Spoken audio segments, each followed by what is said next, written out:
and this is a question that I really want to get from Naipame this morning, is that we are saying we as youth in this country are not really organized in the way that we address our issues. That's why the government has not really listened. Do you think that will stand the water? Because I know you interact with these youth. She actually does also interact with these youth in terms of presenting their grievances to the government. Would that stand the water to majority of the youth who are in the street today?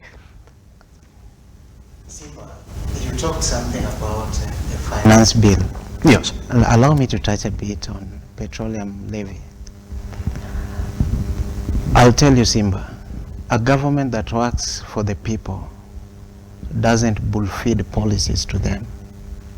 They work, more importantly, on mediation measures, yes, to ensure that they have policy that are well balanced for every generation.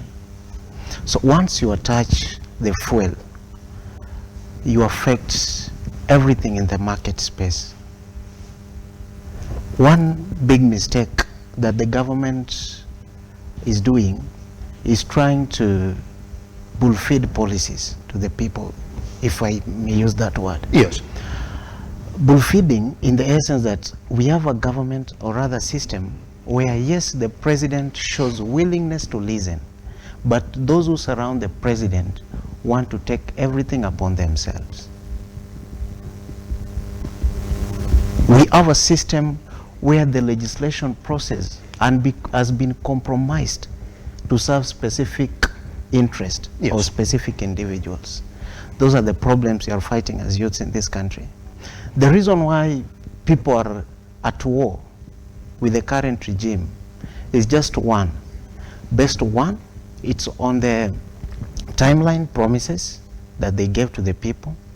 Another thing, when the cost of living was escalating towards the last general election, the then deputy president, who is currently the head of state, yes, said, let us not joyride on a number of issues happening to the world and blaming them for the high cost of living that we are witnessing in this country. He's now becoming captive of the same words he used to defend his manifestos.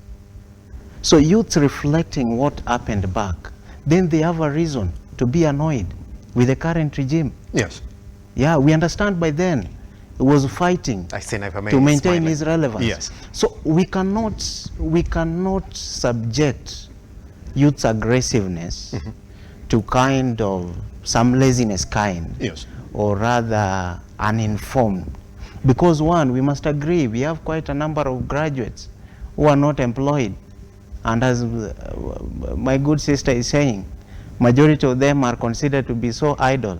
No, those people are just being over-aggressive.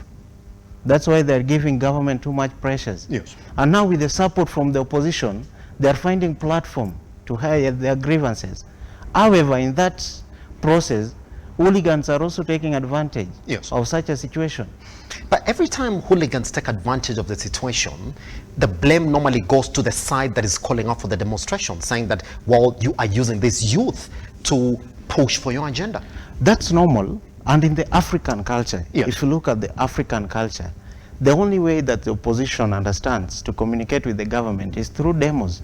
It is not only happening in Kenya, but if it goes to the developing countries like South Africa, you'll find them doing demonstration.